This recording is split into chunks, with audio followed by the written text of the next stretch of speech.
My daily jog in New York City turned into a nightmare I couldn't escape. It started innocently enough, just my routine to stay fit. But then I noticed him, a guy lurking in the shadows, always behind the same trees, watching me. At first, I thought it was a coincidence, a fellow jogger taking the same route. But this guy felt different, like a shadow with eyes. I first spotted him near Central Park.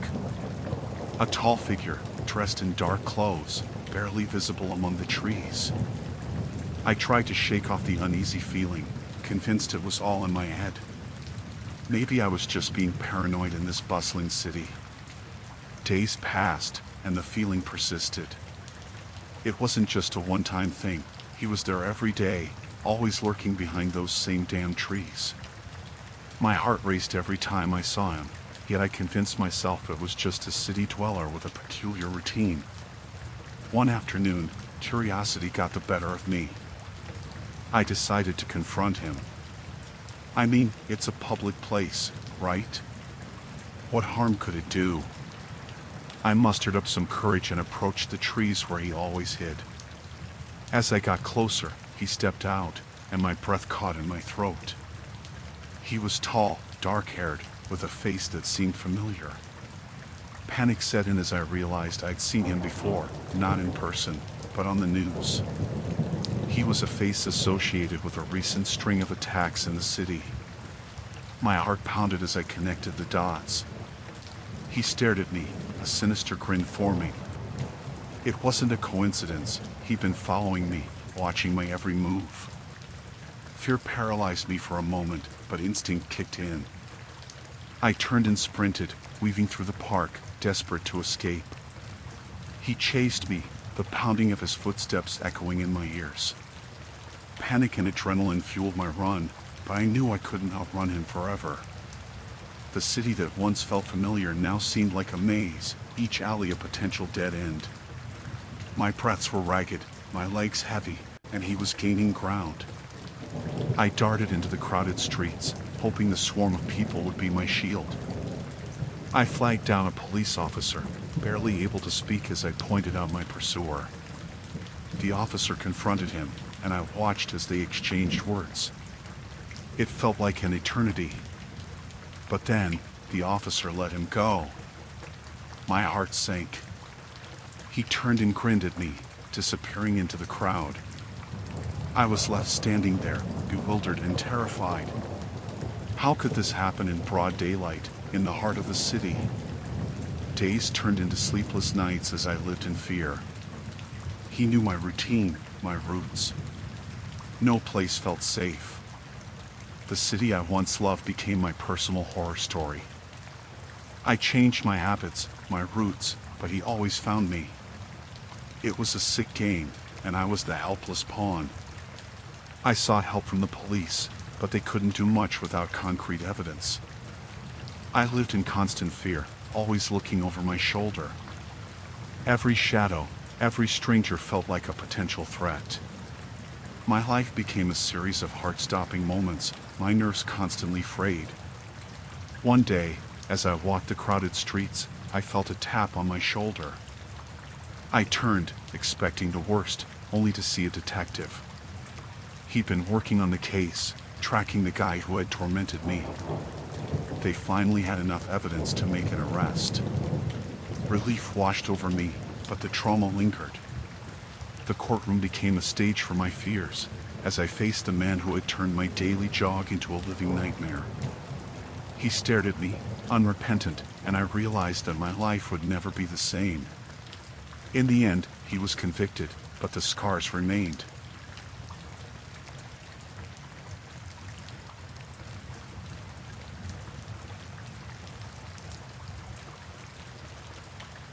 We moved into our new house in the quiet suburban neighborhood last month, eager for a fresh start. The place had this idyllic charm, white picket fences, and friendly neighbors. Everything seemed perfect until our mysterious neighbor started showing up uninvited. It all began innocently. One evening, the doorbell rang, and there she was, Mrs. Anderson, our next-door neighbor. She had this warm smile and claimed she just wanted to welcome us to the neighborhood. Seemed friendly enough, so we exchanged pleasantries and she left. But the visits became more frequent. Mrs. Anderson appeared at our doorstep during odd hours, sometimes with a plate of cookies or just to chat. It was becoming unsettling. We barely knew her, yet she acted like an old friend. One evening, she arrived with a homemade casserole. I appreciated the gesture but couldn't shake the feeling that something was off. Her eyes lingered too long, and her questions were too personal. It was like she was prying into our lives, wanting to know every detail. My unease grew, especially when she mentioned things she shouldn't know. She knew our schedules, where the kids went to school, and even what we did on weekends. I felt like our privacy was slipping away, and I couldn't understand how she knew so much. Late one night, as we were putting the kids to bed, the doorbell rang again. I hesitated but opened it to find Mrs. Anderson standing there, uninvited. She insisted she heard a noise and wanted to make sure everything was okay. It felt like an invasion, and I asked her to leave. Days turned into weeks, and her surprise visits persisted. I noticed her watching our house from her window. Paranoia set in, and my thoughts were consumed by this mysterious neighbor. I tried talking to other neighbors, but no one seemed to share my concerns. One day, she brought over a gift, a potted plant. I thanked her, but the sinister undertone remained. It was like she was marking her territory, claiming a space in our lives we weren't willing to give. Things escalated when I caught her snooping around our backyard. She claimed she lost her cat and thought it wandered into our yard. But something in her eyes told me it wasn't about a lost pet. She was watching us, studying our every move. I became paranoid, checking the locks multiple times a day. My children sensed my unease and asked why Mrs. Anderson kept coming over. I had no answers, just a growing fear that something wasn't right. One evening, as darkness settled, there was a knock on the door. My heart raced as I opened it to find Mrs. Anderson standing there, a chilling smile on her face. She handed me a handwritten note, inviting us over for dinner. I couldn't refuse, but my gut screamed danger. Dinner at her house was tense. She asked intrusive questions, and her eyes bore into us. I couldn't shake the feeling that we were being scrutinized, analyzed. As we left, she whispered something chilling. "I'm always here for you." That night, I couldn't sleep. The note, the constant presence, the invasion of our lives, it was too much. I decided to confide in another neighbor, hoping they'd experience something similar. To my shock, they said Mrs. Anderson was a widow, living alone for years. No cat, no family. My fears escalated. Was she a harmless neighbor trying to be friendly, or was she something more sinister? I started researching the history of the house, the neighborhood, anything that could explain her behavior. Late one night, I found a news article from years ago. Mrs. Anderson's husband had died in our house. The article hinted at suspicions of foul play but lacked concrete evidence. My blood ran cold. Was I living in a crime scene? The next day, I confronted Mrs. Anderson, armed with the newfound knowledge. She denied everything, claiming the article was sensationalized. But her eyes betrayed a hint of guilt, a darkness that couldn't be ignored. I contacted the police, sharing my concerns and the eerie history of our house. They promised to investigate, but every shadow felt like a potential threat.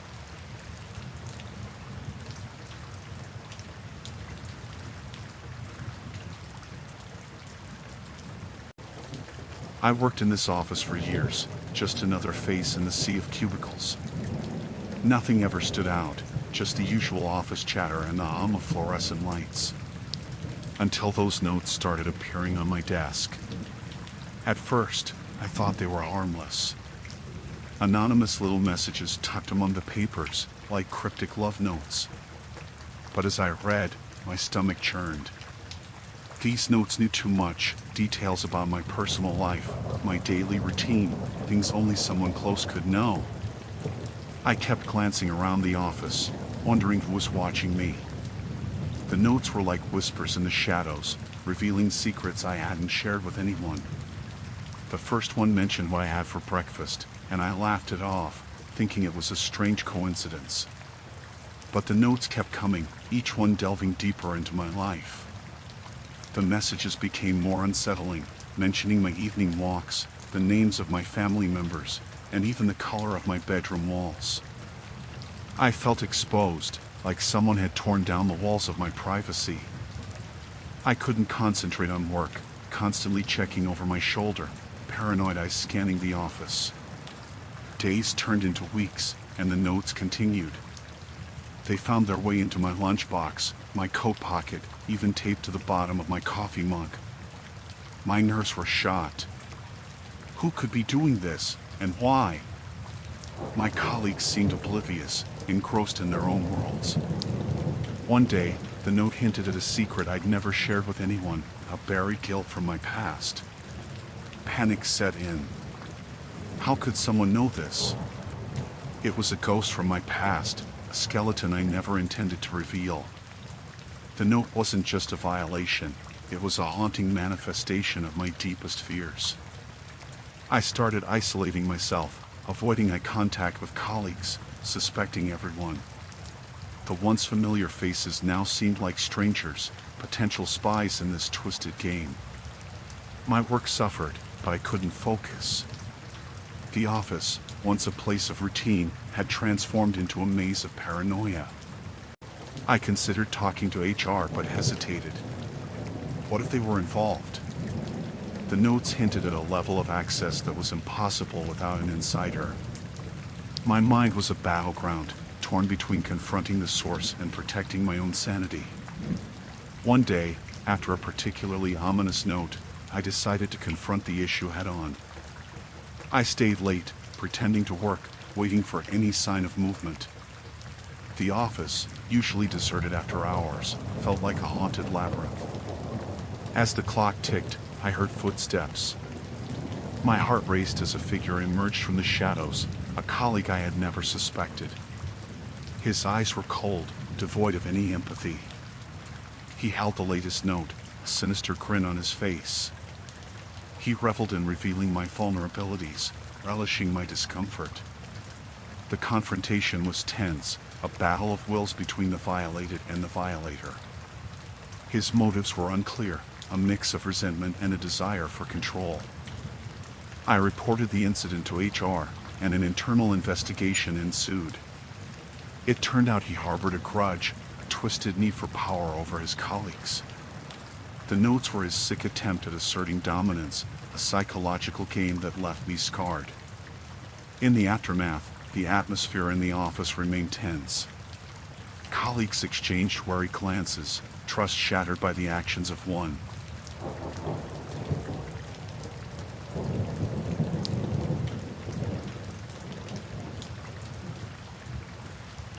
We were on a road trip, just me and my partner, cruising through the vast desert landscape.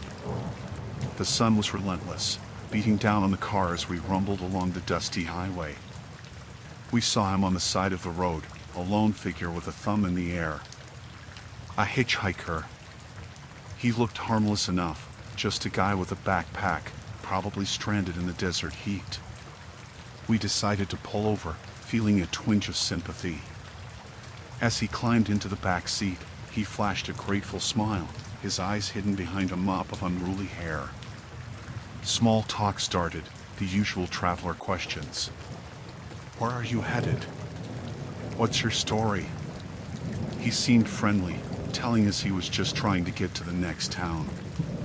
We exchanged pleasantries, nothing out of the ordinary. That's when things took a turn. As we drove, he began asking strange questions, prying into our personal lives.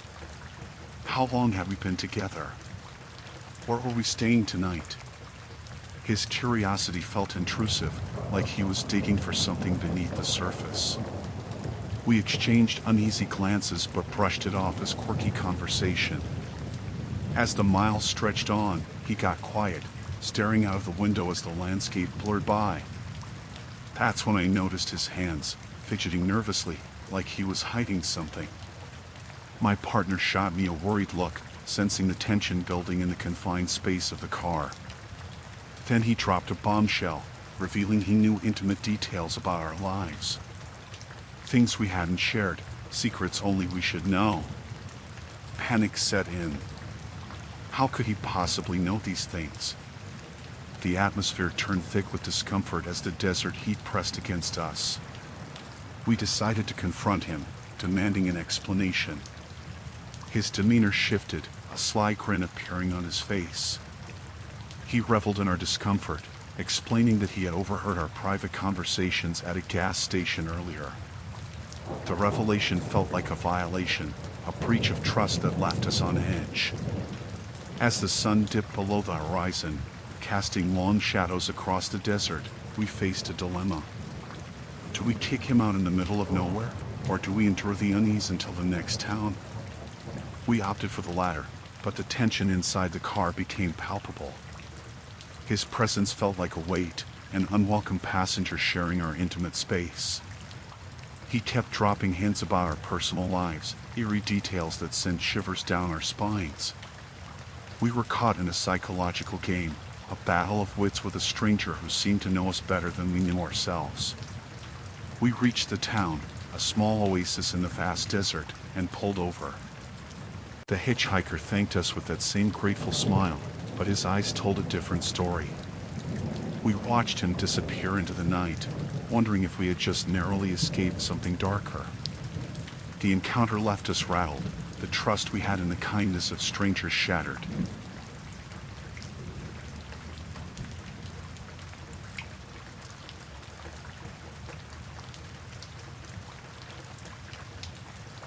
I was standing alone at the bus stop, just a teenager trying to get home after a late shift. The night was quiet, and the dim glow of the streetlight above barely illuminated the area. The bus was running late, and impatience gnawed at me as I checked my phone for the time. That's when I noticed him, a stranger approaching from the shadows. He seemed harmless at first, a guy in his late 20s, wearing a worn-out jacket and a cap pulled low. He flashed a friendly smile, and I nodded in acknowledgement, not wanting to be rude. He struck up a conversation, asking about my night and where I was headed. Seemed like small talk, nothing unusual. I replied cautiously, keeping my answers vague. But as he continued talking, the questions turned intrusive. Where did I live? Did I live alone? It set off a subtle alarm in my mind. The bus was taking longer than expected, and the conversation took a darker turn. He began sharing unsettling stories, tales of violence and crime that made my stomach churn. I shifted uncomfortably, trying to distance myself without being overtly confrontational. He offered me a cigarette, and I declined. That's when he became persistent, insisting I take one. His friendly demeanor morphed into something more sinister. I noticed his eyes, cold and calculating, as if measuring my vulnerability. The bus was nowhere in sight, and panic started to set in. I desperately searched for an excuse to leave, my mind racing to find a way out of this increasingly uncomfortable situation. His tone became aggressive, demanding my attention, ignoring my attempts to disengage. As the minutes stretched into an agonizing eternity, he revealed a hidden agenda. He knew my routine, my usual bus timings, details I hadn't shared with anyone. Fear gripped me. How did he know these things? What did he want from me? I glanced around, hoping to see the bus approaching. The empty streets echoed with a haunting silence. He moved closer, invading my personal space. I could feel my heart pounding, the rhythmic thud drowning out the distant sounds of the night.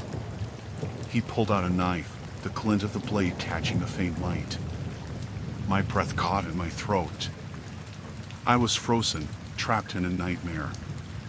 He muttered threats, words that sent shivers down my spine. I felt a surge of adrenaline, the fight or flight instinct kicking in. I mustered the courage to break free, darting across the empty street. The distant headlights of the bus finally appeared, a lifeline in the darkness. I sprinted towards it, my legs fueled by sheer terror. The doors opened, and I stumbled in, gasping for breath. As the bus pulled away, I stole a glance through the window. The stranger stood there, his malevolent gaze fixed on me. The bus driver, oblivious to the ordeal, continued the route. I sank into the seat, shaken to my core. The routine wait at the bus stop had morphed into a nightmarish encounter. The stranger, with his friendly facade, had revealed the darkest corners of his intentions. Every creak of the bus seemed ominous, and the ordinary journey home felt like an escape from the clutches of a predator.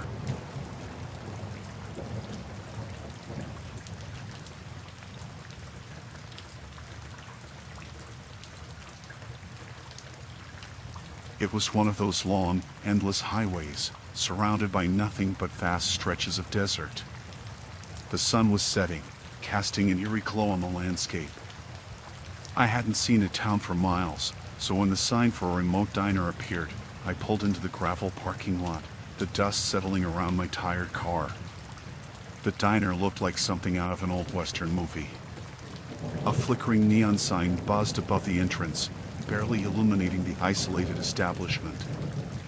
I pushed the creaky door open, and a bell jingled as I entered. The air was heavy with the scent of grease, and the only sound was the low hum of a refrigerator. I took a seat at the counter, and the waitress, a tired-looking woman with weary eyes, handed me a laminated menu. I ordered a cup of coffee, hoping the caffeine would keep me awake for the long road ahead. As I sipped the lukewarm brew, a charismatic local sat on the stool next to me. He had that small-town charm, the kind that makes you feel like you've known the person your entire life.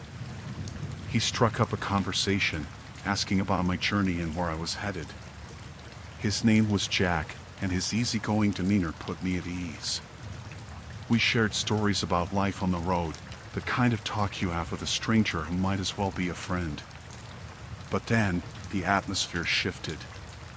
Jack's friendly smile waned, and his gaze turned intense. He leaned in, whispering like he was about to reveal a secret. He spoke about me, not in general terms but in unnervingly specific detail. He knew things about my life that no stranger should. My heart raced as I wondered how this person, who I just met, could possess such intimate knowledge. He talked about my past, events, and experiences that I hadn't mentioned to anyone in years. It was as if he had a window into my soul, a portal to the depths of my memories. I felt exposed, vulnerable in the dimly lit diner, surrounded by strangers who seemed oblivious to the bizarre turn our conversation had taken. Jack's eyes gleamed with a knowing light, and I couldn't shake the feeling that he was holding some dark secret. He spoke of things that hadn't happened yet, a future that seemed predetermined and ominous. The hairs on the back of my neck stood up, and a chill ran down my spine as I listened to his unsettling revelations. I tried to brush it off, attributing it to coincidence or the ramblings of a small-town eccentric. But the more he spoke, the more I realized there was something deeper, something inexplicable at play. Jack wasn't just guessing or making lucky predictions. He was describing my life with an accuracy that defied reason. As he delved into my darkest fears and hidden regrets, I felt a sinking sensation in my stomach. The diner seemed to close in around us, the walls pressing closer as if absorbing the weight of the unsettling truths Jack revealed. I couldn't fathom how this stranger, in the middle of nowhere, knew the intricacies of my existence. Desperation set in, and I needed to escape the claustrophobic confines of the diner. I hastily paid for my coffee, leaving Jack behind with his enigmatic knowledge. The night outside was pitch black, the stars obscured by an overcast sky. I hurried to my car, the engine roaring to life as I sped away from that isolated diner and the charismatic stranger who had unraveled the fabric of my reality. The road stretched out before me, winding through the desolate landscape, The encounter with Jack haunted my thoughts, the unsettling revelations echoing in my mind. I couldn't shake the feeling that I had glimpsed something beyond the ordinary, something that defied the rational explanations of the world.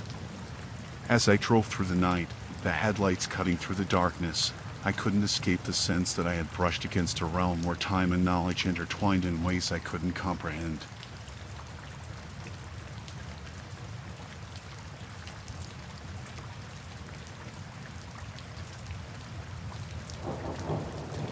It was late, and the fuel gauge needle was flirting dangerously close to empty. My headlights illuminated a sign on the desolate highway, gas, 10 miles. Grateful for the reprieve, I turned off the highway and followed a narrow, winding road that seemed to disappear into the darkness. After what felt like an eternity, a flickering neon sign emerged on the horizon, last stop gas station.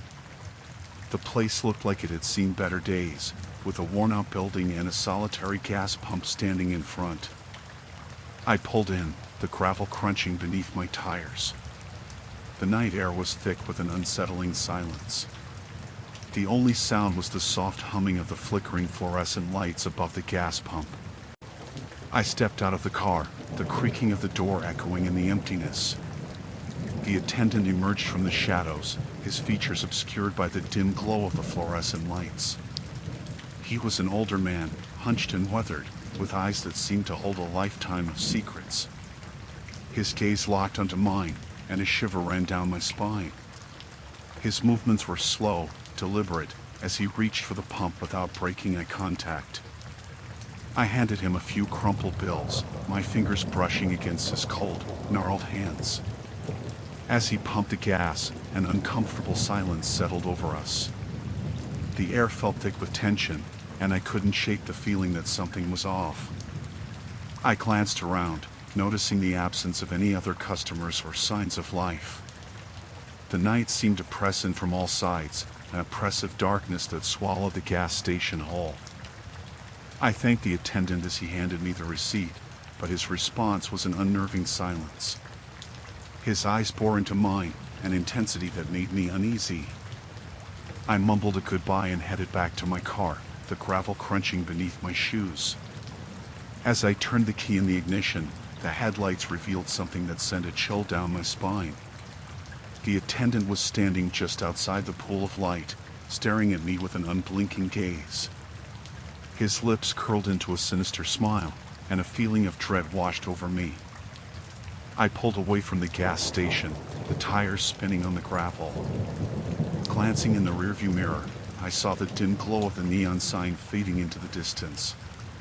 But the unease lingered, settling deep within me like a dormant fear waiting to surface. The road ahead stretched into the unknown, and my mind raced with questions. What was it about that gas station, that peculiar attendant, that left me feeling so unsettled? The rhythmic thud of my heartbeat echoed in the silence of the car as I drove through the desolate night, haunted by the encounter at the last stop gas station. Hours passed, and the empty highway seemed to stretch endlessly before me. The gas station became a distant memory, but the sense of unease clung to me like a shadow. My thoughts were interrupted by a flicker in the rearview mirror, the distant glow of headlights closing in fast. I shifted uncomfortably in my seat, trying to shake off the feeling of being pursued. The headlights drew closer, revealing a familiar silhouette, the same gas station attendant, his expression twisted into a malevolent grin. Panic set in as he tailgated my car, the dark road offering no refuge. I sped up, desperately trying to outrun the ominous figure behind me. The headlights of his vehicle loomed large in my rearview mirror, casting an eerie glow. The deserted highway offered no escape, and the sense of dread intensified with each passing mile. My mind raced, searching for a solution. Should I pull over, confront the menacing figure, or continue the desperate attempt to escape? Fear clung to me like a suffocating fog as I navigated the desolate road, the gas station attendant a relentless pursuer in the darkness. Suddenly, my car sputtered, the engine coughing to a stop. Panic surged as I coasted to the side of the road, the headlights of the pursuer casting an ominous shadow over my stalled vehicle. The gas station attendant pulled up behind me, his car idling with a low growl. I fumbled with the keys, trying to restart the engine, but it remained stubbornly silent. The air in the car became stifling as I realized the gravity of the situation. Trapped on the deserted highway, pursued by the mysterious and threatening gas station attendant, I felt a cold dread settle over me. He stepped out of his car, the gravel crunching beneath his boots. His malevolent grin widened as he approached my stalled vehicle. The night seemed to close in, the darkness swallowing me whole as I sat there, helpless and at the mercy of this peculiar and increasingly threatening stranger. He reached my window, his face leering in the dim glow. I locked eyes with him, the depths of his gaze filled with malice. I pleaded for mercy, but his expression remained cold and calculating. As he raised his hand to the window, a surge of terror paralyzed me. The encounter at the last stop gas station had escalated into a nightmarish ordeal. The once desolate highway now felt like a sinister trap, with the ominous figure outside my window representing a threat beyond comprehension. The seconds stretched into an agonizing eternity as the gas station attendant's hand hovered, a symbol of impending doom. And then, with a sudden jolt, my car roared back to life. I slammed my foot on the gas pedal, the tires screeching against the asphalt as I sped away from the gas station attendant and the nightmarish encounter on that desolate highway. The headlights of his car faded into the distance, but the haunting memory of that peculiar and threatening figure stayed in my brain.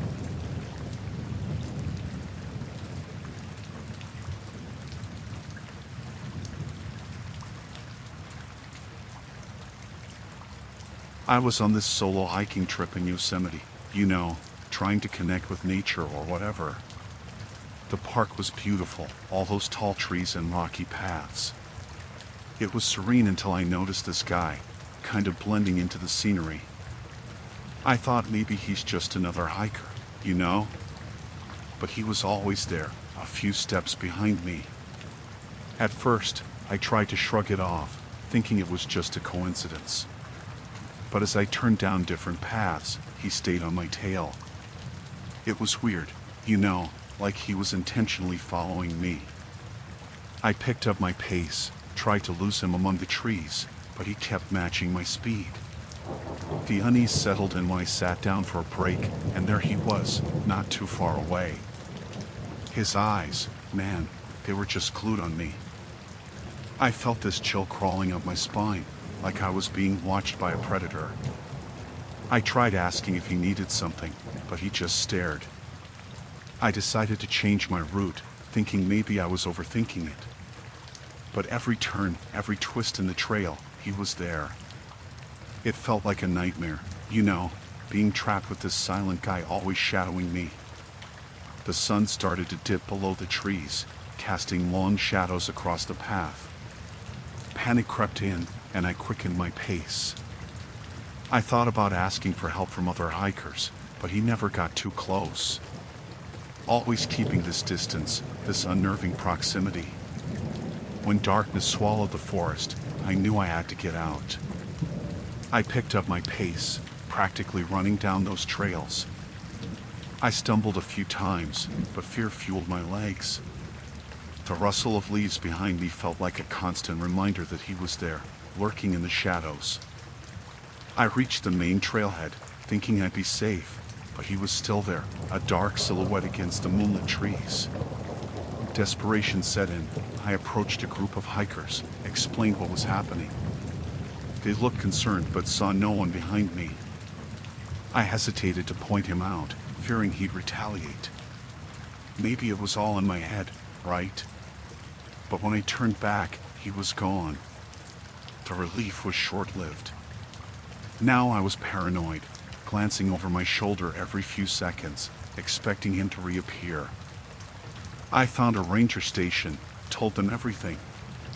They took it seriously, said they'd patrol the area.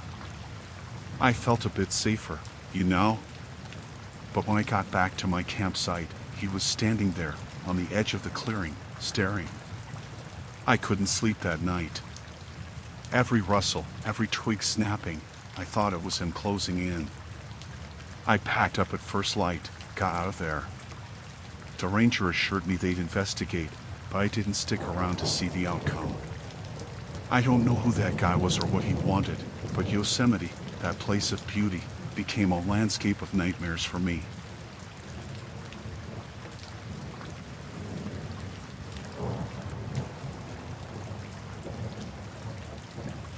There's this thing about online friendships. You never really know who you're talking to. I mean, you chat with someone, share bits of your life, and it all seems innocent, right? That's what I thought, at least, until everything spiraled into a waking nightmare. It all began innocently enough. I met this person on a forum, shared some common interests. We started chatting, casual stuff at first, favorite movies, hobbies, the usual online small talk. But then, things took a weird turn. They started dropping details about my life that I hadn't shared online. Stuff only a handful of close friends knew. At first, I thought maybe I'd slipped up somewhere, overshared without realizing. But the more they revealed, the more I felt this cold chill creeping up my spine. They knew about my favorite childhood pet, the street I grew up on, even the old treehouse in my backyard, things I'd never posted about.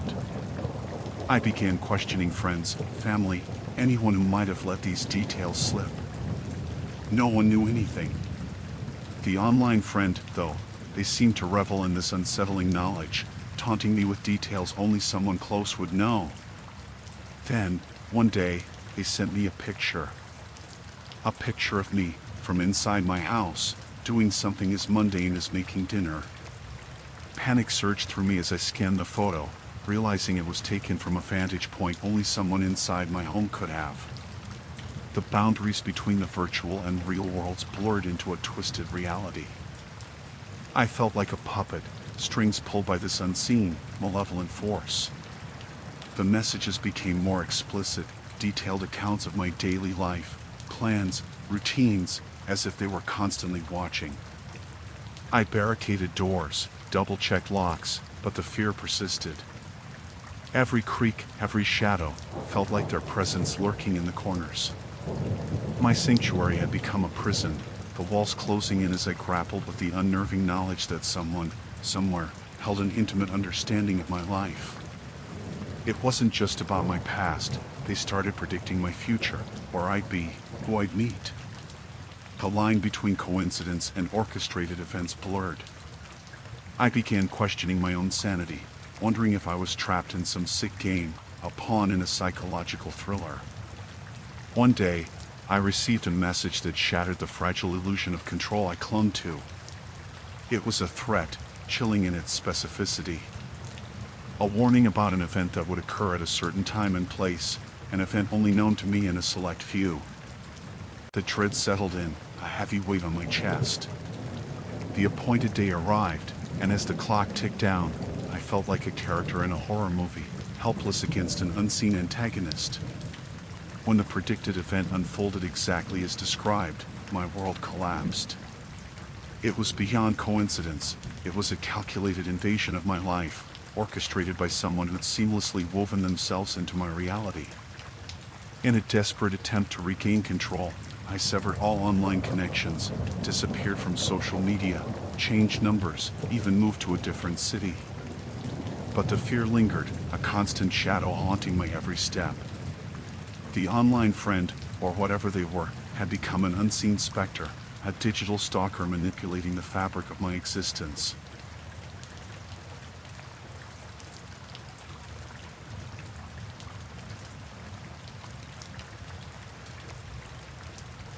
So, there I was, just trying to shave some minutes off my walk through the city. I thought this dimly lit alley would be a shortcut, you know, avoiding the crowded streets. Big mistake. As I turned into that narrow passage, I felt this chill, like something wasn't right. The uneven light barely cut through the darkness, casting these long, eerie shadows. I tried not to overthink it, you know, just a shortcut, but I heard footsteps behind me. Quick and deliberate, like they were matching my pace. I glanced back, and there he was, this guy. tall, wearing a hoodie that swallowed his face in shadows. I couldn't see his features, just this unsettling silhouette. My heartbeat picked up. I told myself not to panic, maybe he was just heading the same way. But those footsteps echoed louder, and I swear, they quickened when I did. I turned another corner, hoping to shake him off, but he stayed glued to my shadow. That's when I knew this wasn't just a coincidence. I was being followed. I tried to rationalize, maybe he had the same destination, but fear crawled up my spine. I could hear my breath, quick and shallow, mixing with those haunting footsteps. The alley seemed to stretch on forever, like a maze closing in. I picked up my pace, desperation clawing at me.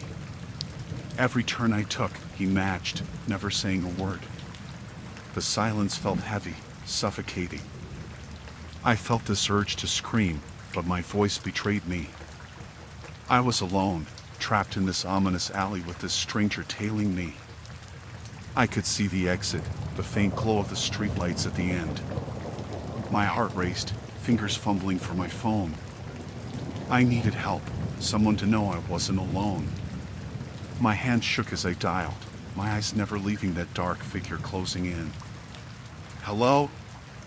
The voice on the other end, a lifeline in that ominous alley. I whispered, told them what was happening. They reassured me, told me to keep moving, that they were calling the police. I clutched the phone like a shield, glancing back. He was closer now, no longer just a silhouette. I could see the glint of something metallic, and my breath caught. My legs pumped harder. I could feel the sweat on my palms. My mind raced with worst-case scenarios, heart pounding in my ears. I burst out of that alley, into the blinding streetlights. The footsteps faded, replaced by the distant wail of sirens. My legs gave way, and I leaned against a building, gasping for air. The police arrived, asked questions, took my statement. They promised to patrol the area, find the guy. But as I walked away, the street no longer felt safe. Every stranger seemed to cast a shadow, and every alley held a lingering threat.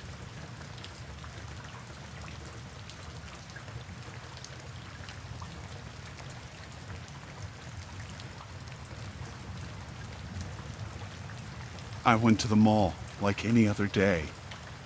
Just shopping for the usual stuff, Clothes, maybe some makeup. It was crowded, people everywhere.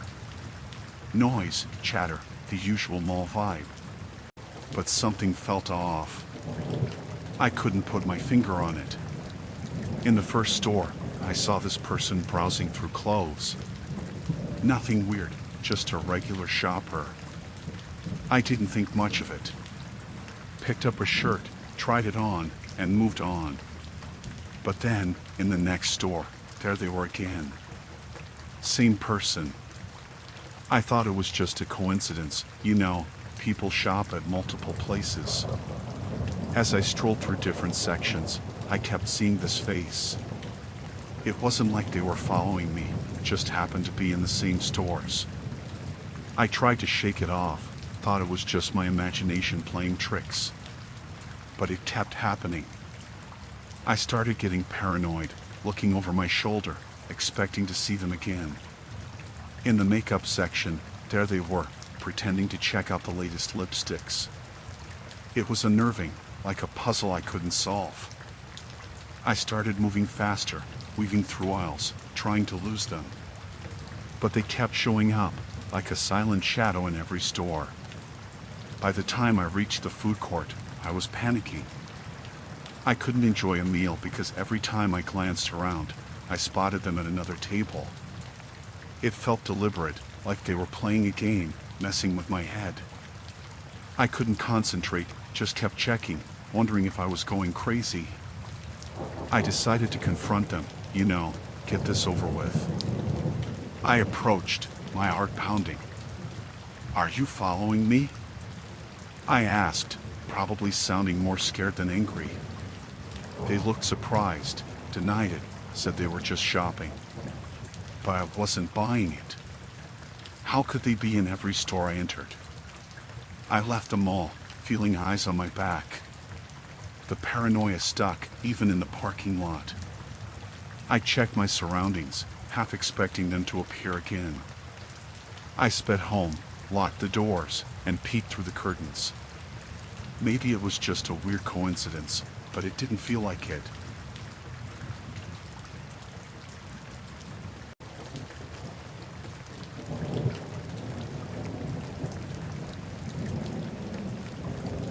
It was just another day, you know? Commuting to work, the usual grind. I headed down to the underground station, people bustling around, lost in their own worlds. The train was a few minutes away, so I stood there, minding my own business, just waiting. And then this guy walks up to me, a complete stranger. Average looking, like anyone you'd pass on the street. But then he starts talking, and it gets weird. He knows things, personal things. Stuff I never told anyone, things buried in the depths of my life. I'm thinking, how the hell does he know this? He's got this eerie confidence, a creepy smile. Says he knows where I live, what I do, who I talk to. It's messed up.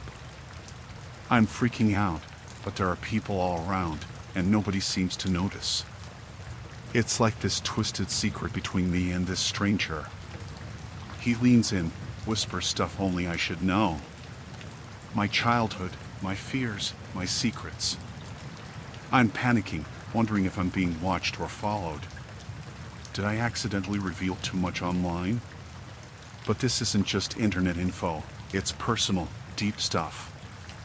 Train arrives, and I hop on, thinking I've escaped this bizarre encounter.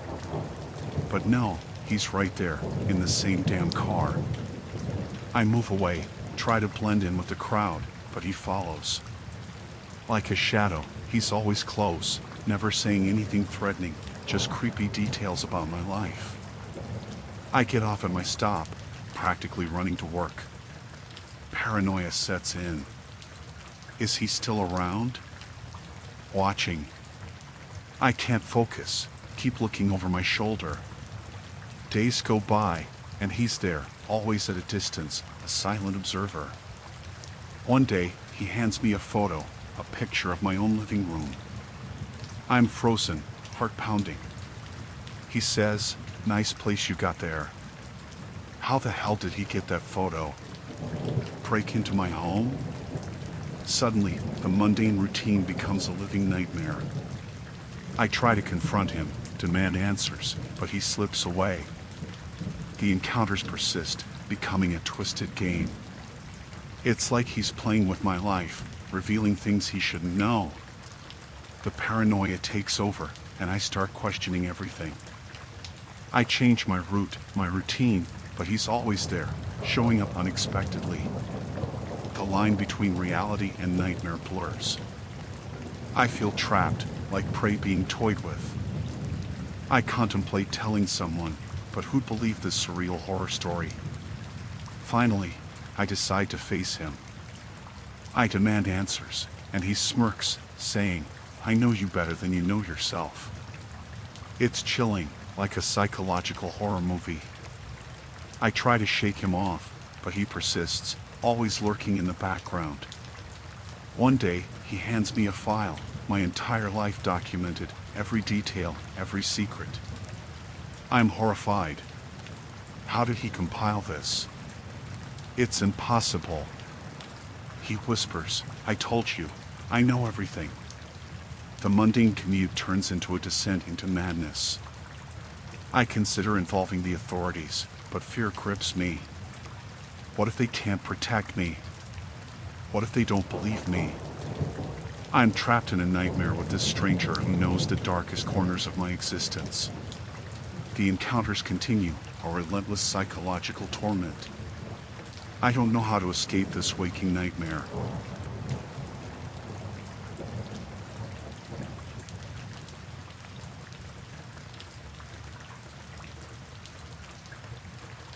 I had a late night Uber, you know?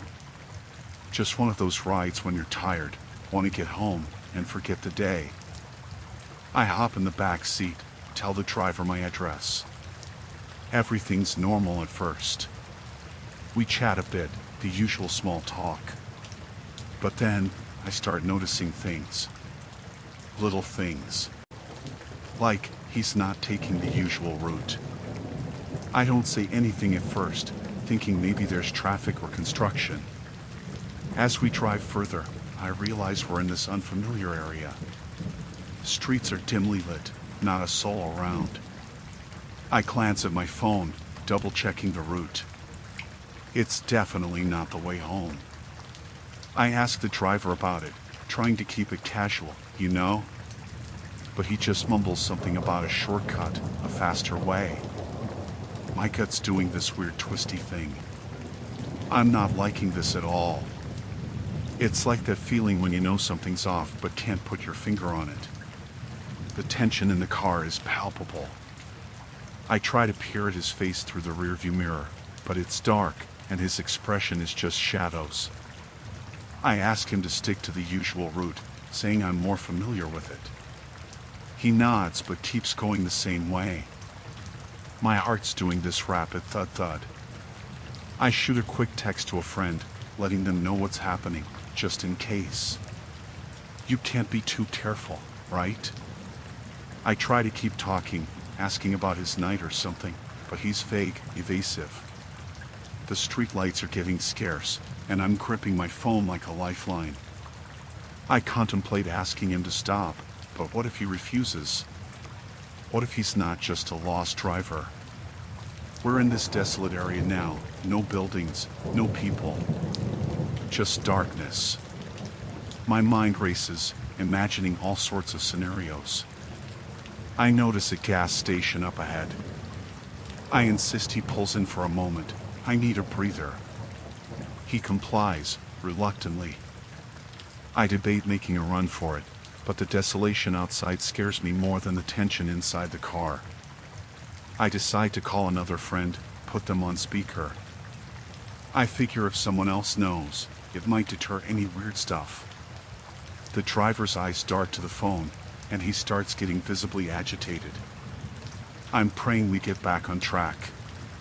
My friend's voice through the phone is a lifeline, a connection to sanity.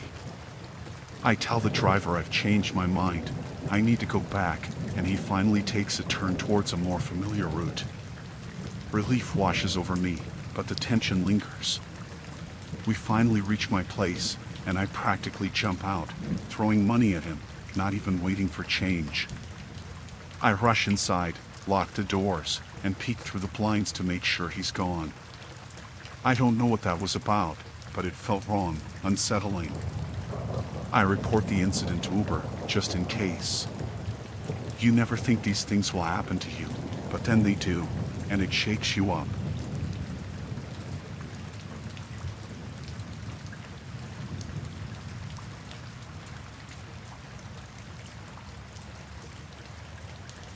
It was last summer. Me and Jenna decided to escape the city craziness and found this remote beach. The sun was setting, casting an orange glow on the sand. We thought we'd have the place to ourselves for some alone time. The waves crashing, the distant sounds of seagulls, everything seemed peaceful. We laid down our blanket and opened a bottle of wine. The sea breeze was cool, and the smell of salt hung in the air. We laughed, talked, and lost track of time. As the sun dipped below the horizon, we noticed a figure down the beach, standing in the shadows. It was a guy, just staring at us. I didn't think much of it at first. Maybe he was lost or something. But he kept standing there, not moving. It felt weird, you know? I whispered to Jenna about the guy, and she glanced over. We both got a bit uneasy, but we figured he'd leave eventually. Time passed, and he didn't budge. We decided to pack up and head back to the car. But as we started walking, I could feel his eyes on us. We quickened our pace, but he kept a steady distance. I turned around, and there he was, trailing us. We reached the car, locked ourselves in, but he just stood there, staring. Jenna tried to call someone, but there was no signal. Panic set in. We decided to drive away, thinking we could shake him off. We sped through winding roads, but he followed, always a few cars behind. Finally, we reached a gas station and rushed inside. We told the cashier about the guy, and he agreed to help. The stranger parked nearby and just sat in his car, watching. The cashier called the police, but by the time they arrived, he was gone. Shaken, we stayed at the gas station until morning. The police took our statement and assured us they'd look into it. We went home, hoping it was over. But days turned into weeks, and the guy started showing up everywhere, near our apartment, at the grocery store, even outside my workplace. We got security cameras, changed locks, and filed restraining orders, but he persisted. Jenna couldn't sleep, neither could I. Every shadow felt like him watching. It became a living nightmare, never knowing when he'd appear next. The police couldn't do much. They said without direct threats, it was hard to build a case. We felt helpless, constantly looking over our shoulders. Jenna's smile faded, replaced by fear. Our relationship strained under the constant stress. One day, he approached us in broad daylight. He was calm, said he just wanted to talk. I called the police, but he disappeared before they arrived. The next night, our apartment was broken into. Nothing stolen, but a chilling note left on the kitchen table. I'm always watching. We decided to leave the city, start fresh somewhere he wouldn't find us.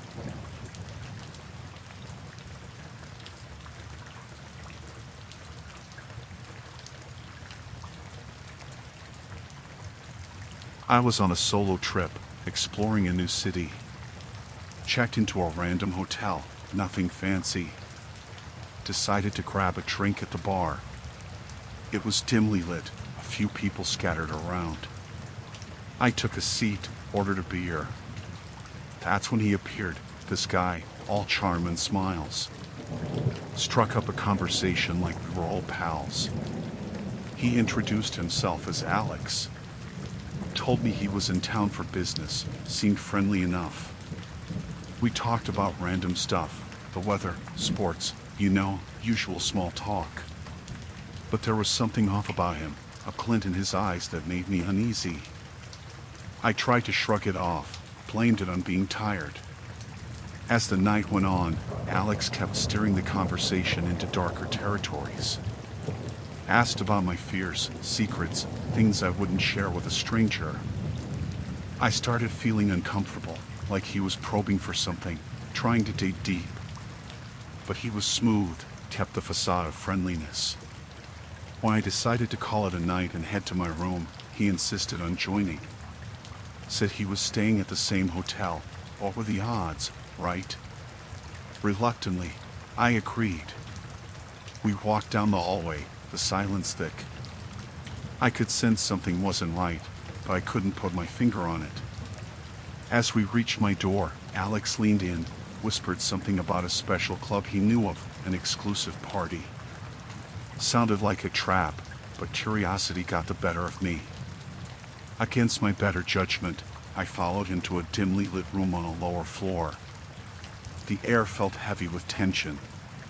Inside, it was just us. Alex's demeanor changed, became intense. He started talking about some secret society, claimed I was chosen. Panic set in, and I tried to leave, but the door was locked. He pulled out a knife, flashing it in the dim light. Fear gripped me. I was trapped with a stranger who'd clearly lost it. He rambled on about sacrifices, claiming it was my destiny. I scanned the room for an escape route. Managed to grab a heavy vase from a nearby table. As he approached, I swung it, smashing it against the wall. The noise echoed, and he hesitated. It bought me enough time to unlock the door and bolt out. I ran down the corridor, heart pounding. I didn't look back until I reached the safety of my room. Locked the door, barricaded it with furniture. Called the front desk, told them everything. They called the cops. I waited, terrified, listening for any sign of him. The police arrived, searched the hotel. No sign of Alex. They took my statement, warned me to be cautious. Said they'd keep an eye out for him. I couldn't sleep that night, kept replaying the encounter in my head. Every sound made me jump. The city that seemed so inviting now felt like a nightmare. I cut my trip short, left the next morning.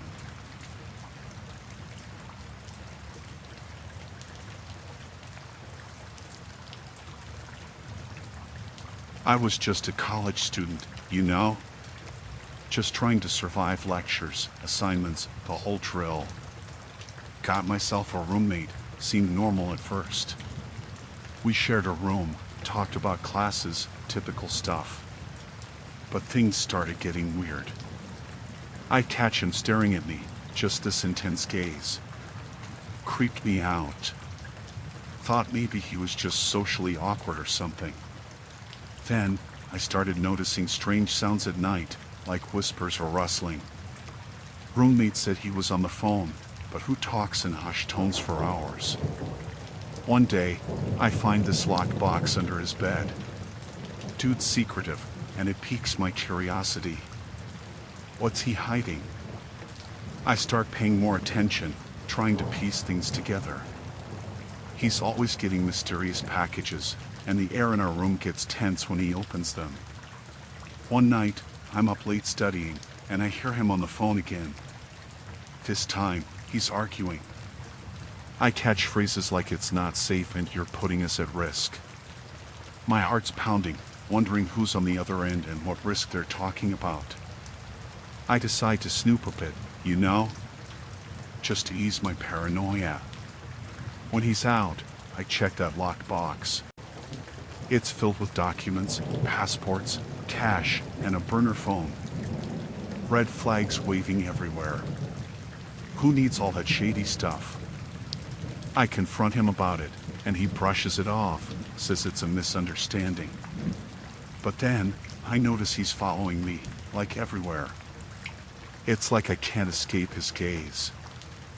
I start fearing for my safety. Who knows what kind of stuff he's involved in?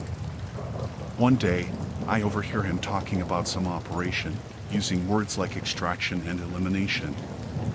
My mind's racing. Am I in danger? What did I stumble upon? I debate going to the authorities, but what if he finds out? It's like being trapped in a nightmare. I start keeping a journal, documenting everything, just in case. Paranoia takes over, and I can't trust anyone. He knows something's up, tension thickens in the room.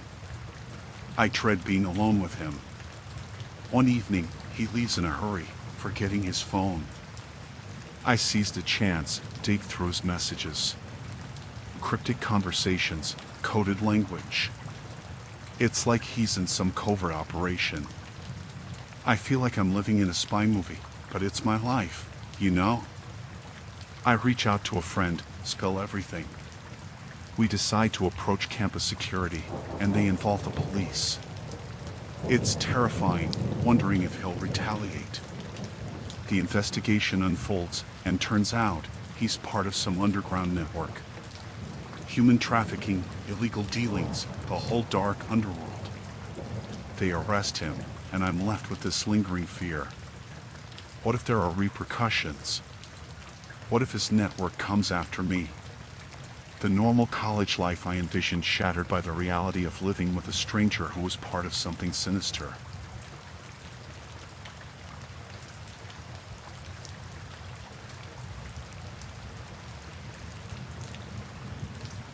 So, I rented this cabin, right? Seemed like a cozy getaway, nestled in the woods, far from the hustle and bustle. Perfect. But let me tell you, things got real creepy, real fast. The place looked straight out of those nature shows, trees everywhere, silence that almost felt heavy. But the first night, it started. I hear footsteps outside, just rustling leaves, you know? Thought it was a deer or something, but it didn't feel right. Like I could sense eyes on me. During the day, all seemed normal. I'd go hiking, explore the woods, breathe in the fresh air. But the nights, man, the nights were another story. I'd lie in bed, and that's when it got weird.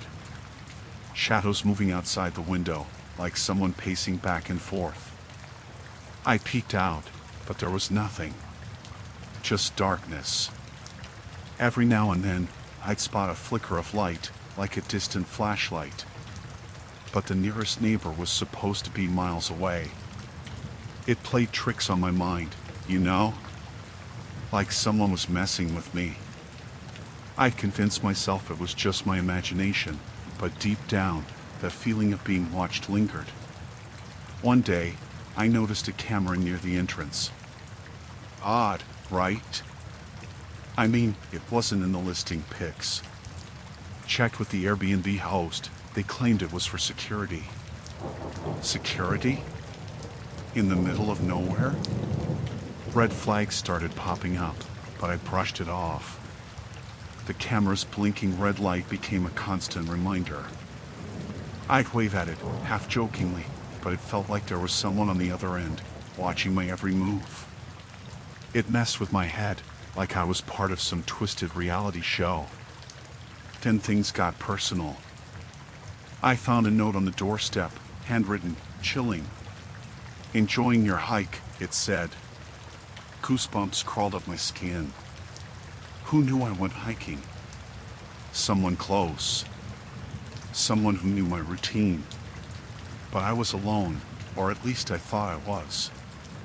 That night, I decided to confront it. Walked outside, called out, "Who's there?"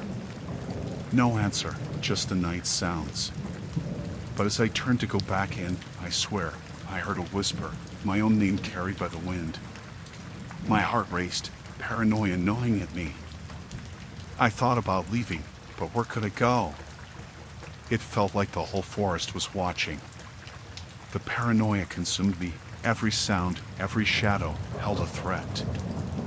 I kept all the lights on, blinds shut, but it didn't stop the feeling of eyes on me. The final straw was when I found pictures inside the cabin, pictures of me doing regular stuff. Cooking, reading, sleeping. How did they get those? Was someone sneaking in when I was out? That did it. I packed up, left in a hurry, didn't even care about a refund. Now, I can't shake the feeling. Every time I close my eyes, I see that cabin, the shadows, the camera's blinking red eye. It's like I brought a piece of the woods back with me, the feeling that someone or something is still watching, waiting. The peaceful getaway turned into a nightmare, a paranoia that won't let go.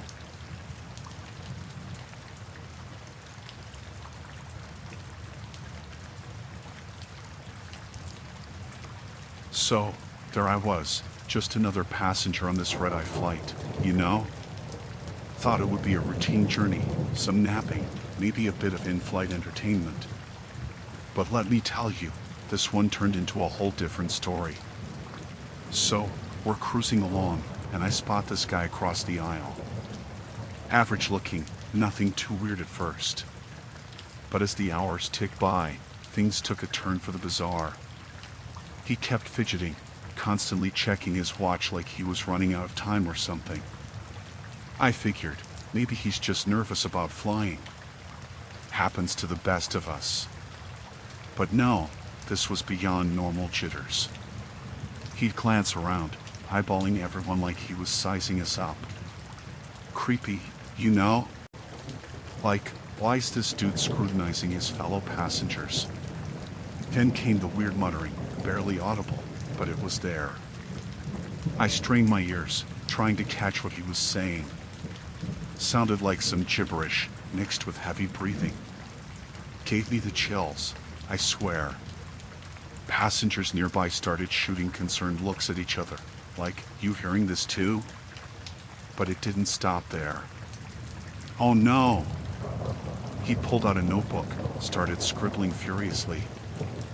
I couldn't see exactly what he was writing, but the intensity, it was like he was documenting a descent into madness or something. The flight attendants, they noticed. They were all discreet, trying not to escalate things. But there was this tension in the air, this collective unease that you couldn't ignore. People were exchanging glances, sharing nervous smiles like, "What's up with Mr. Strange over there?"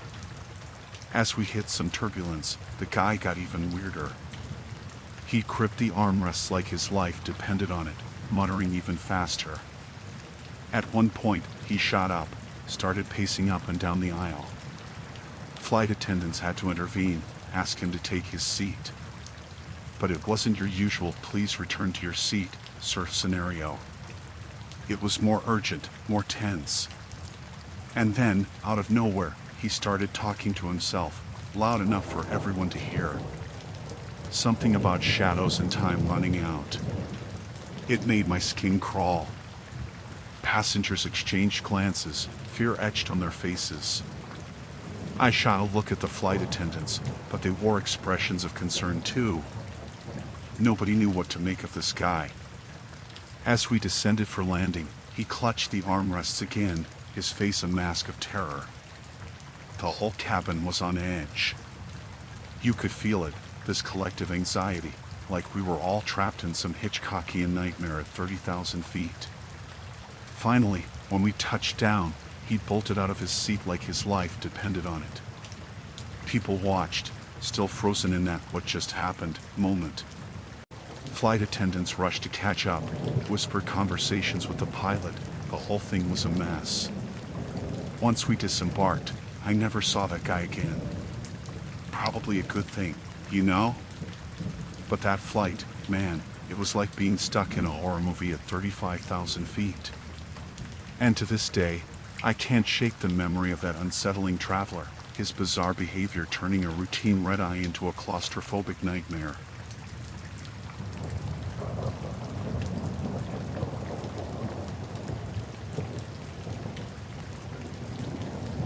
So, there we were, just a regular family on this fancy cruise, Figured it'd be a great getaway, sun, sea, and relaxation. But let me tell you, that cruise turned into something straight out of a horror flick. First off, we noticed this guy, always lurking in the shadows. Tall, dark, and mysterious, cliché, right? But seriously, he had this eerie vibe, like he was hiding something. He'd show up in random places, and every time you looked, there he was, watching. At first, we brushed it off, thought maybe he's just enjoying the cruise like the rest of us. But then things got weird. One night, we're having dinner, and he's at the next table. No big deal, right? Except, he starts mimicking our conversations, word for word. Freaky, right? Like, is this guy for real? So, now we're on edge. We see him at the pool, on the deck, even during shore excursions. It's like he's haunting us. And each time we confront him, he just smiles, this unnerving grin like he's playing some sick game. Then comes the notes, creepy handwritten notes slipped under our cabin door. Threats, warnings, all cryptic and unsettling. My wife's freaking out, kids are scared. We report it to the ship's security, but they can't find any evidence. It's like this guy's a ghost, leaving behind a trail of paranoia. One night, we're in our cabin, curtains drawn, trying to forget about Mr. Creepy. Suddenly, a knock on the door. We open it, and there he is, that same grin on his face. My heart's pounding. He hands me an envelope and vanishes into the darkness. Inside the envelope, there's a picture, our family, on the ship, taken that very day. How did he get this? We're in the middle of the ocean, for crying out loud. Panic sets in. We decide to lock ourselves in the cabin, scared to even go out. The ship becomes a prison. Every corner feels like a trap. We can't enjoy the cruise, can't relax. Every time we step outside, he's there, in the crowd, staring. We start questioning our every move, wondering if he's watching. One evening, we decide to attend a ship event, thinking it might help distract us. But there he is, right in the crowd, blending in. We report him again, and this time, security takes it seriously. They question him, but he denies everything. No proof, no evidence. It's infuriating. As the cruise nears its end, the atmosphere becomes suffocating. We're counting down the days, anxious to get off this floating nightmare. We don't know what this guy's deal is, stalker, psychopath, who knows? All we want is to escape this claustrophobic, paranoia-inducing cruise. Finally, we dock. We rush off the ship, scanning the crowd for any sign of him. And just like that, he's gone. Vanished into thin air. We never find out who he is or why he chose us. The cruise line says they'll investigate, but it feels like they're brushing it off. That vacation turned into a nightmare, a luxury cruise haunted by the constant fear of this mysterious stranger. And even as we step onto solid ground, the memory of those unsettling events lingers, like a shadow following us home.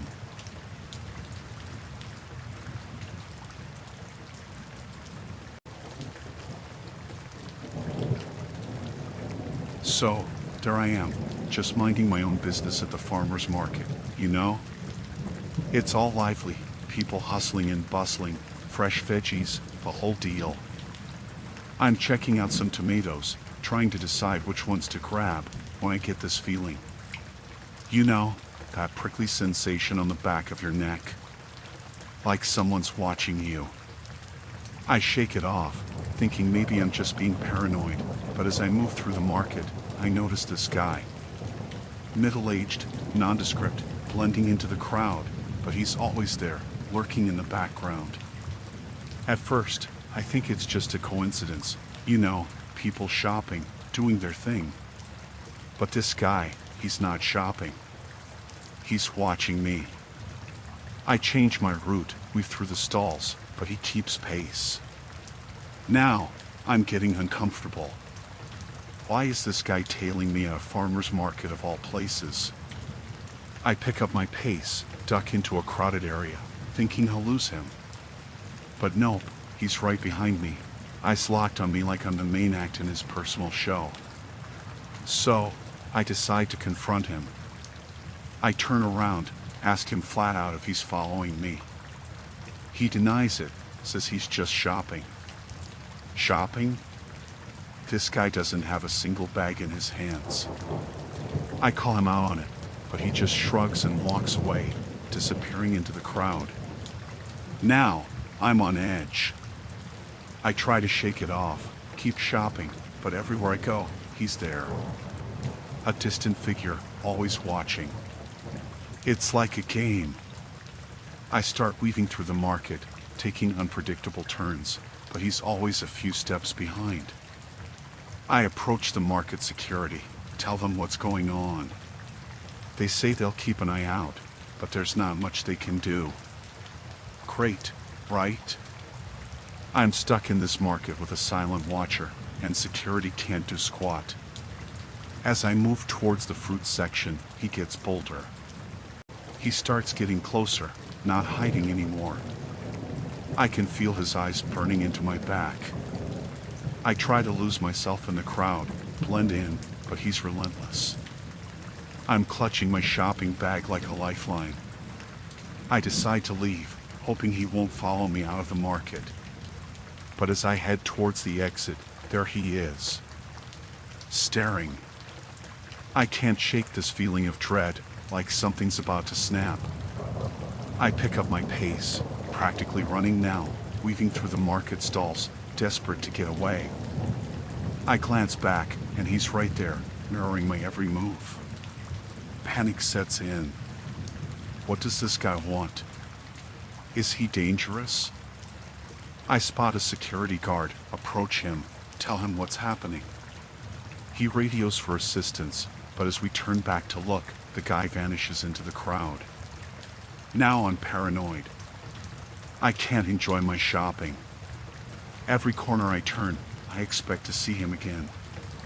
I try to lose him in the maze of stalls, but it's like he knows my every move. It's not just a farmer's market anymore. It's a twisted game of cat and mouse. I decide to ditch my groceries, head straight for my car. But there he is, standing by my vehicle. How did he get there so fast? I freeze, heart pounding. He stares at me, this unsettling grin on his face. I run back into the market, seeking help. The security guard escorts me to my car, but there's no sign of the guy. I lock myself in, glance around before finally speeding away.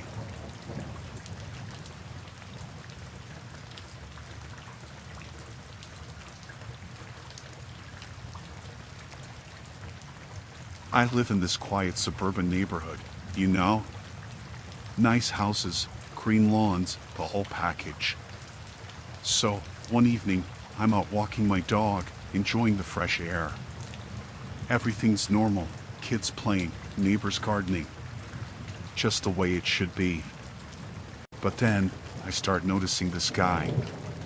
He's nondescript, blends into the background.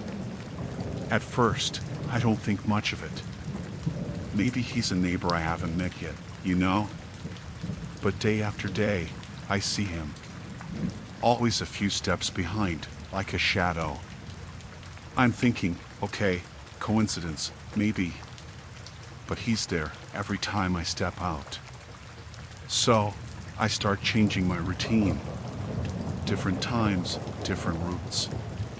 But no matter what, there he is, trailing me like I owe him something. I get this gut feeling, this prickly sensation. It's like a silent alarm, telling me something's off. I start feeling watched, scrutinized. One day, I confront him. I turn around, ask him what's going on. He looks surprised, like he got caught with his hand in the cookie jar. Denies it, says he's just taking a walk too. Yeah, right. I'm not buying it, not for a second. But I don't want trouble, so I let it slide. The next day, he's still there. I try to shake it off, continue with my routine. Maybe it's all in my head, you know? But the unease lingers. I'm hyper-aware now, looking over my shoulder every few seconds. Who is this guy? Why won't he leave me alone? Days turn into nights, and he's always there, lurking. I'm paranoid now, jumping at shadows. It feels like I'm being hunted in my own neighborhood. What does he want? I rack my brain, wondering if I've seen him before, but no recognition hits me. I tell my husband, and he's concerned. We decide to involve the police.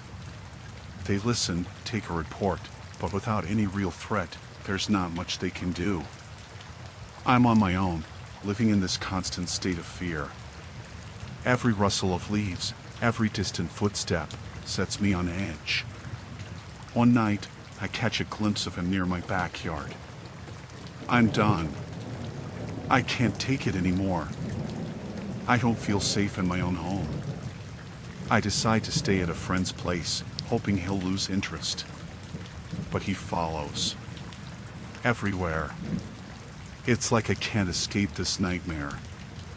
I change locks, add security measures, but it's futile. He's persistent, a dark presence in my life. I feel like prey, and he's the predator. What's he waiting for? The tension becomes unbearable. I don't sleep, don't eat. My life revolves around this unseen threat. The police advise caution, tell me to document everything. But it's hard to document the constant feeling of being watched, the fear that creeps into every moment. One day, as I'm leaving his store, there he is again. I've had enough. I turn around, confront him, demand answers. He smirks, this unsettling grin, and walks away. That's it. I've reached my breaking point. I install security cameras, hoping to catch him in the act. But he's smart. He stays just out of frame, taunting me with his presence. I'm trapped in this never-ending nightmare. My once peaceful neighborhood is now tainted with fear. I've become a prisoner in my own life. The police can't do much, and I'm left to navigate this chilling reality. What does this stranger want from me? I don't know, but every step he takes inches me closer to the edge.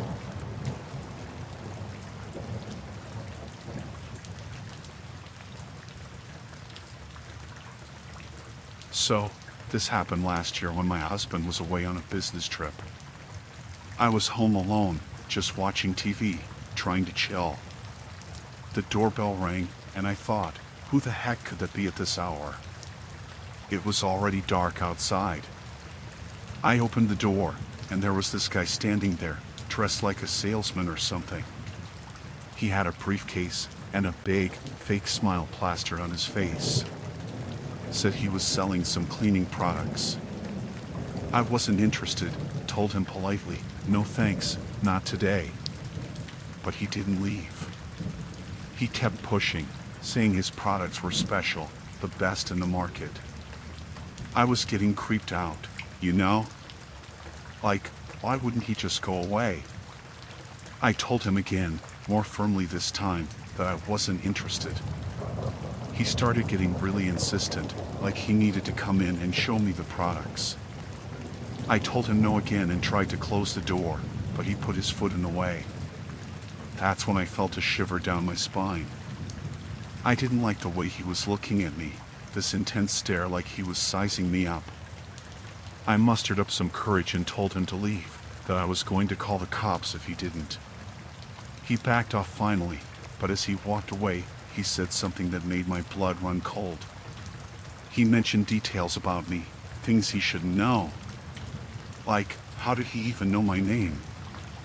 I slammed the door shut, locked it, and called my husband, freaking out.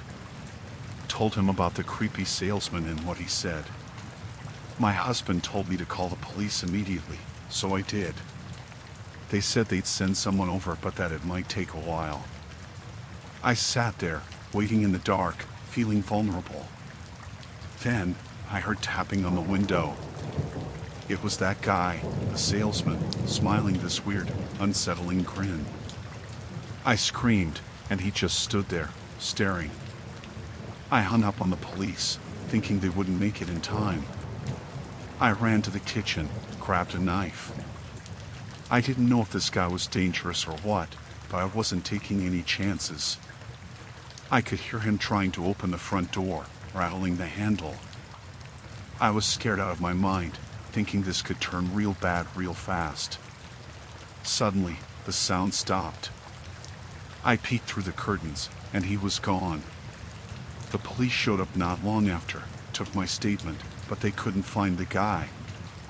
They said they'd keep an eye out, but I was paranoid for weeks, jumping at every little noise. My husband installed a security system when he got back. We never found out who the creepy salesman was or what he wanted. It's messed up, thinking about how close I came to something really bad happening that night, all because of some weirdo with a briefcase and a fake smile.